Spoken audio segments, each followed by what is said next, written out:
everyone! Good morning! So, matagal din tayong hindi nakapag-update sa mga plans natin. Guys, so welcome back to my YouTube channel. So, actually, sinipag tayo ngayon kaya video tayo sa kanila. Ayan guys, yung update sa ating mga plants at nasira na yung bubong natin dito sa harap ng bahay. Ayan, at ngayong araw ay uminit na. So mga 4 o 5 araw din na laging umaambon dito guys. Ayan. So yan na yung ating mga plants dito sa gilid ng bahay.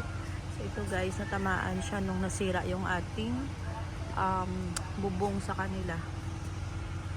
Ayan. Yan yung update. Ito guys yung mga baby ng ating silver bomb. Ayan, tingnan nyo yung itsura. Ayan, umiiba yung itsura nila guys. Ayan. So yan yung mga plants natin. So ito, ayan. Ayan guys. So itong mga propagation ko na to guys. Ayan. So, lipat tayo dito guys sa gilid ng bahay. Ayan. So far, okay pa naman guys yung mga plants natin. Ayan, dahil malamig pa rin dito tuwing gabi. Ayan guys. So, yung topsy-turvy natin, ayan, pinutulan ko guys para yung mga babies niya ay masinagan rin ng araw. Ayan. So, ito yung top niya guys. So, lumiit yung top niya nung pinutol ko. So, ito guys yung cuttings natin ng Purple Delight. Ayan. So, ito guys mga 2 weeks ng itinanim ko sila dito. Ayan. So, yung ating Bianca ba to guys? Ayan. Ayan. So, 3 heads. Ayan guys, yung mga hanging plants natin, ayan. So hanggang dulo. So yung mga hanging plants natin dito sa harap ng bahay ay nilipat ko guys dahil bumigay yung bubong ng ating greenhouse dyan guys. So wala na. Ayan. So yung ating variegated Tinkerbell, yung mga propagation natin ng mga Purple Delight guys, ayan, yung mga leaf propagation natin. So malalaki na lahat guys. Ayan. So ito guys, yung mga propagation din natin ng cuttings, ayan.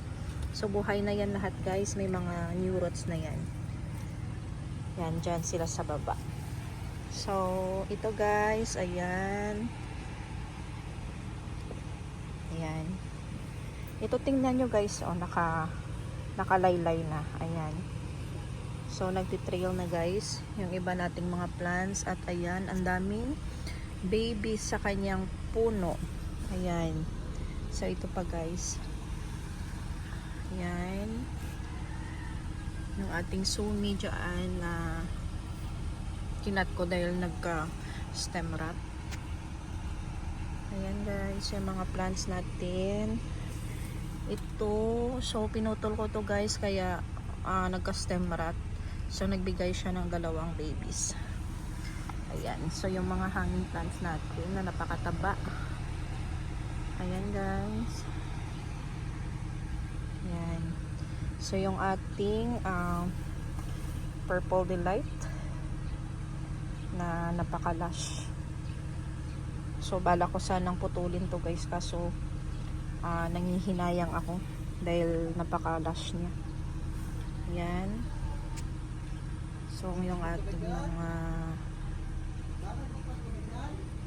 yan. Yan guys, yung mga update sa mga plants natin. Yan guys. So, yung ating mga super bomb na napakataba. Ayan. At yung ating mule, kalimutan ko yung pangalan nila guys. Ayan na sila guys. O, nag-trail na sila. Ayan. Ang taba-taba pa rin nila. Ayan guys. Ayan pa yung mga plants natin na nakahang. Nilipat ko dito sa gilid ng bahay. So, update din tayo guys sa variegated purple delight natin. Yan guys, pinutol ko yung nasa yung single na stem dito. Tsaka ito na yung baby niya guys, o lumaki na. Ayan, so pinutol ko yung ano niya dahil naglagas yung kanyang leaves. So far, okay naman yung kanyang babies. Ayan guys. So meron pa dito, tumubo na non-var. Dahil yung other head niya guys, isang head niya ay non-var. Ayan. So yung mga iba nating plants guys, pinutol ko dahil binigay ko sa sa kaibigan ko guys. Ayan. So napakataba at napakalash pa rin nila dito guys. So tingnan nyo yung two heads na Fred Ives na tinanim ko guys. Ito napakalaki na niya guys. Oh, sobrang laki. So mas malaki pa sa kamay ko guys. Ayan, napakaraming babies. Ito napakataba din. Yan guys yung update sa ating mga plants, yung ating variegated flapjack. Ayan, napakalaki na guys. At yung ating Indonesian flapjack. Ayan, napakalash niya guys. Tingnan nyo. Ayan. Ayan guys. So, napapabayaan na sila dito sa gilid ng bahay. Pero kahit papano ay buhay pa rin sila. So, sana makasurvive sila guys sa darating na summer. Ayan. Dahil pag summer dito guys sa amin ay sobrang init. So hopefully maka-survive silang lahat guys. So ngayon February. So malamig pa dito tuwing gabi. Ayan.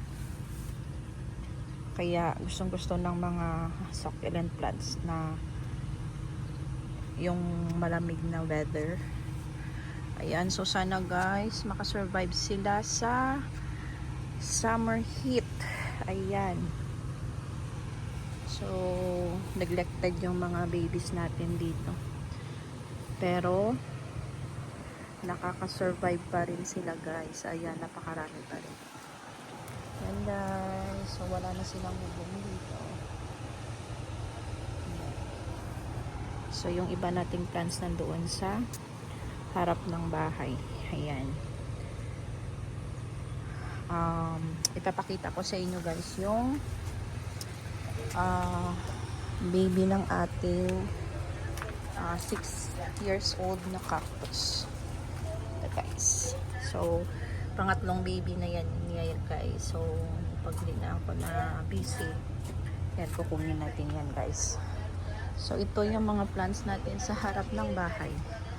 So, thank you so much guys for watching. Please don't forget to like and subscribe to my YouTube channel. So, God bless everyone.